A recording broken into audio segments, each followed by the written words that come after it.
your neighbor accuse your pets of running a criminal organization? My neighbor stood in front of our entire homeowners association meeting, holding a PowerPoint clicker like she was about to expose Watergate while I sat there with my 3 cats in their carriers wondering how my Saturday had gone this wrong. She clicked to her first slide, which was a blurry photo of my tabby cat Soup sitting on her fence with the caption, "The Ringleader," in blood red font underneath it. The whole thing started when I adopted Soup from the shelter 2 years ago after finding out he'd been returned 4 times for being too friendly with other cats. The shelter worker said he was basically the social director of the cat room and would probably do better with companions, so I also took home his 2 best friends who were these chunky orange brothers named Cheese and Crackers. Within a week of bringing them home, random cats were showing up in my backyard and just hanging out with my 3 like they were having some kind of outdoor feline book club. There was this sleek black cat with a white chest who looked like he was wearing a tuxedo, and this massive Maine Coon who could probably take down a small deer. My cats would sit on the porch while their visitors lounged around the yard, and everyone seemed super chill about the whole arrangement. My neighbor Becky started complaining 3 months ago, saying the cats were organizing themselves into what she called a hierarchical gang structure, with Soup as the kingpin. She installed 7 security cameras pointed at my yard and started documenting evidence of feline organized crime. She had photos of cats walking in formation, which was literally just 3 cats walking in the same direction. She had footage of intimidation tactics, which was my cat Cheese yawning on her garden wall. She called animal control saying I was running an illegal cat breeding operation, even though all my cats were neutered, and animal control laughed at her. When that didn't work, she hired a lawyer who sent me a cease and desist letter for operating what they called a nuisance animal collective. The HOA president tried to stay neutral, but Becky kept pushing until they agreed to let her present at the monthly meeting, which is how I ended up watching her presentation titled The Feline Menace Next Door. She clicked through slides of cats just being cats while narrating each photo like she was presenting to the FBI. She showed Soup grooming the tuxedo cat and called it a ritualistic initiation ceremony. She showed Cheese and Crackers sharing a sunny spot and called it territorial planning. When Becky got to her final slide titled Demands for Immediate Action, I knew I had to shut this down. I stood up and asked if I could share something while connecting my phone to the projector.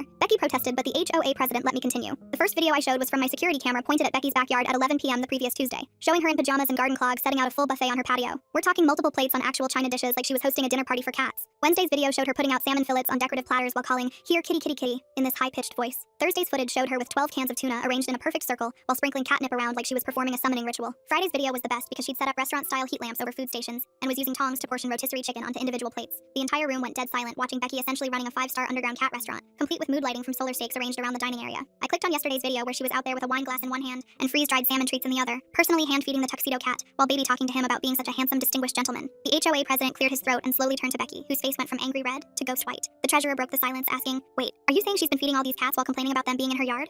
Becky stammered something about documenting their behavior patterns, but nobody was buying it after watching her serve salmon on fine china while wearing an apron that said, "Kiss the cook," with little paw prints all over it. The HOA president rubbed his temples and said, "I need you to help me understand this because it looks like you're running a restaurant for the exact cats you're complaining about." She opened her mouth, but all that came out was this tiny squeak before she grabbed her laptop and bolted out the door. The last video from my security camera started to play, showing Becky in her backyard arranging shrimp on tiny plates while cooing at the tuxedo cat. "You don't need those other cats, do you, Mr. Tux Tux? Because I take such good care of you, don't I?" She set down another plate and continued in that baby voice people use with pets. "Those mean cats next door just boss you around, but you're too good for them, aren't you, my special boy?" The entire room went silent as she scratched under his chin saying, "Tomorrow we'll get you some of that fancy tuna you like, and you can forget all about that stupid Soup and his little gang." The treasurer looked around the room and said, "Did she just admit to creating a fake complaint because she's jealous of cat friendships?" The president looked from Becky's empty chair to my 3 sleeping cats and said, "Yeah, we're done here. Somebody should probably lure her back here with fancy tuna."